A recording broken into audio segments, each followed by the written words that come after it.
বাঁকুড়া থেকে 15 জনকে গ্রেফতার করা হয়েছে। কোন ঘটনায় কিভাবে গ্রেফতার করা হয়েছে? ভুয়ো সমীক্ষকের পরিচয় দিয়েছিল, ভুয়ো সমীক্ষা চালিয়েছিল ওই 15 জন। আর ভুয়ো সমীক্ষা চালিয়ে তারা প্রতারণা করেছে সাধারণ মানুষের প্রতি।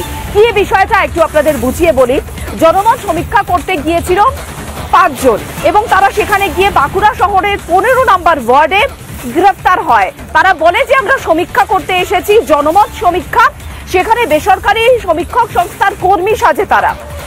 এমনটাই কিন্তু যারা গ্রেফতার করা হয়েছে তাদেরকে জেরা করে এখনো পর্যন্ত যে তথ্য পাওয়া গিয়েছে, ভুয়ো সমীক্ষকের পরিচয় দেওয়ার পর প্রতারণা করে তারা।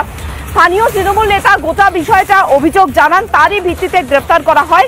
ধৃতদের বিরুদ্ধে প্রতারণা এবং ভুয়ো পরিচয়ের মামলা রুজু করা হয়।